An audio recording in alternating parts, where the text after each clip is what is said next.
Welcome to another episode of Monday with Marie. Happy Monday on this freezing cold Monday across the country. We have been in negative numbers, some of us, and some of us are probably in numbers that they have not experienced. I'm looking at you, California and Florida. It's been pretty cold across the country. In the Midwest, we're in negative numbers, which is kind of not weird for being in the Midwest, but weird for the winter that we've been having. So today we're going to be talking about two things. One, we're going to be talking about my productivity in terms of how that's going. So an update from the last Monday with Marie around what I'm doing. And then two, we're going to take a question and then we're going to call it a day. Well, not really a day because it's early and you still have the whole day of Monday. All right. So for my productivity, I've been using time blocking and the Pomodoro method. If you're not familiar with the Pomodoro method, it is a method in which you do 25 minutes of work and then you take a break and then you do 25 more minutes. So it's these intervals. I have been doing it, except I've been doing 30 minutes. For some reason, the 25 is not working for me. So I've been doing 30 minutes and taking a 10-minute break. And during that 10-minute break, I am getting up and I'm walking and I'm not at my desk. I physically get up and go and move around. That's been really great because that's part of the things that I want to work on is not always being tied to my desk. So that's good. So that's been working and that's been really great. The other is the time blocking, which has been fantastic for me because if it's not on my calendar, it doesn't get done. I mean, that's really the reality of what I do and how I live. So that's been really great. Color coded things. So that's quick to look at. So far, so good. I do intend to try two other methods this week because as I promised, I'm going to keep trying different things and coming back to you and saying, here's what worked, here's what didn't work. So I'll keep you posted. I haven't decided which method. I'll decide today and then I'll let you know next Monday. All right. So our question here today comes from Walt. And Walt says, I would like my employees to come back to the office.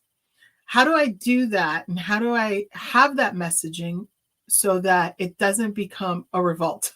Oh my. I've had problems in the past. Okay. With people being really upset about having this policy. So we've kind of made it voluntary. And now I really want people to come back. All right, Walt. So a couple of things around this. Well, before I answer this question, and hopefully you're watching, so maybe you can put something in the comments, or if you watch it later, you can put it in the comments. But why do you want people to come back? And usually there's one of three reasons why people want their employees to come back.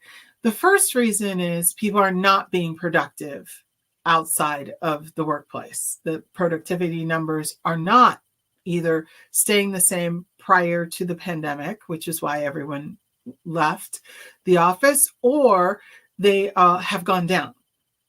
So that's one. Two, managers feel like they don't know what people are doing and they want them back in the office so that they can see what they're actually doing.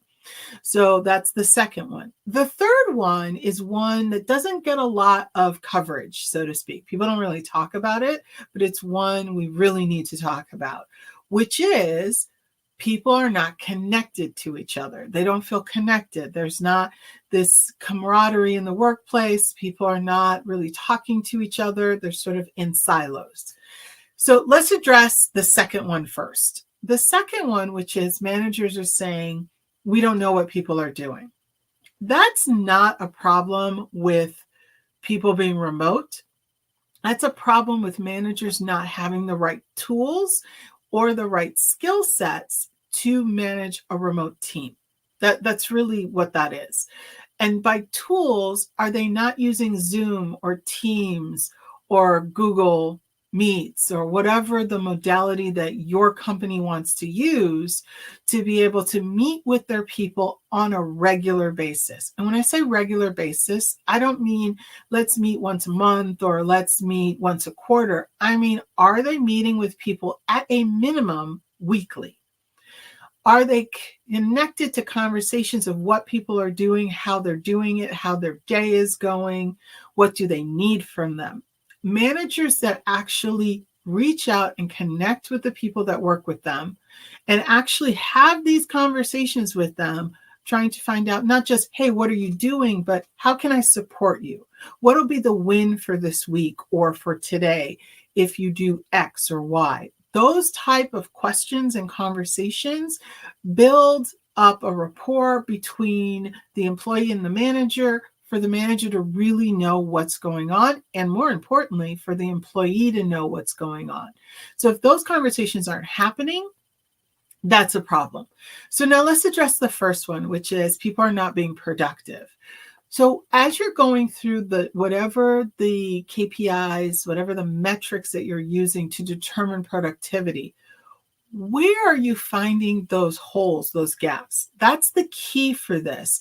It's not just saying, hey, people aren't being productive, but let's get to the root cause of why people are not productive. Is it that you don't have coverage throughout the day and you need that, and that's where your productivity is dipping? Is it that people don't have the right tools in order to be productive in a remote environment? Is it that you're noticing that their work is going down and you're seeing that the work isn't getting completed? So now that's called a conversation with those people. If it's a few people that are having this problem, you don't want to penalize everyone for the few. You want to deal with the few because everyone else is being productive. So that's handling those two. Again, conversations. The third, though, is about connection. A lot of people, even people who are highly productive in a remote environment, will tell you, and we've done tons of surveys on this, and if you want more information, I'm happy to send it to you, around the idea that they're not feeling connected with their coworkers, with the company, with their employees, and even with their clients or whomever they serve. There's a lack of connection. And it is because people are alone in their offices and they're not having those human interactions. And we as humans are built for human interaction, human relationships. And so we have to seek that out. And there's a lot of great ways that you can do that. One, you need to commit to bringing people together once a quarter, if you can afford to do that as an organization, to really have them in person and to be able to make those connections in a team environment. Maybe it's having the quarterly meeting to figure out how we're going to be more productive the next quarter and having that in person. If you have a company that's all over the globe and bringing people together is not going to be cost effective, there's a lot of great, amazing tools out there that will help you really get people connected, that will allow you to really get people having conversations one-on-one in groups. In the comments, I'll make sure to put that in. Because I think it's really, truly important for people to be able to connect with each other. And it's a lot of times we think team building is about having fun activities. It's not. It's not fun for the sake of fun. It's fun activities with the outcome of getting to know your coworkers better, getting to know the company better, getting to know your clients' why better.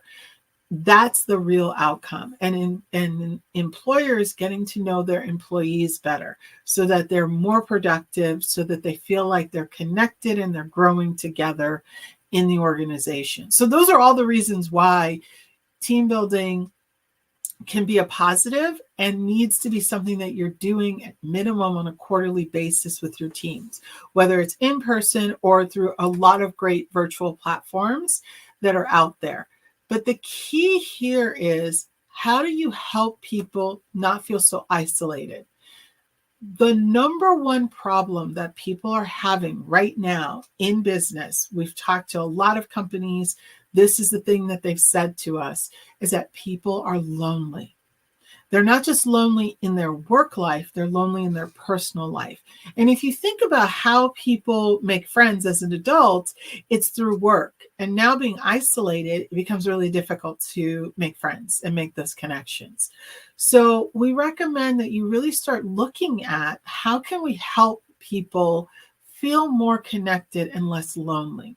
How do we bring situations that would have naturally happened in the office when someone was walking from the restroom back to their office or to the cafeteria back to their office, like those physical walking around situations?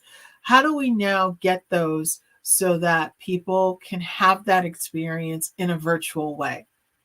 And one of those ideas is really being able to have people have an opportunity to use Teams as an example, or to use Zoom to go into rooms together and connect with each other and have conversations.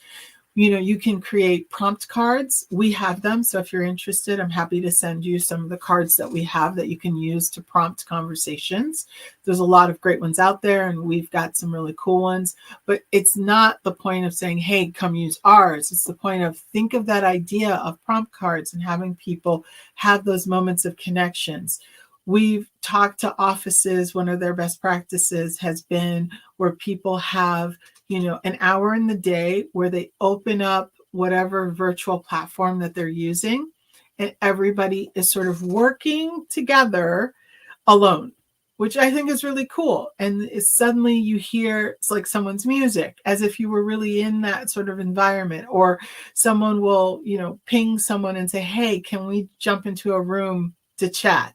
Or, hey, I'm having this problem. So that's another way you can do that. But again, remember, you want to create opportunities for people to connect with each other, to be able to have experiences together so that you can curb that loneliness. Because right now in 2024, the biggest problem that your employees have, which will really surprise you, is not can they be productive in a remote environment, but how do I not be lonely?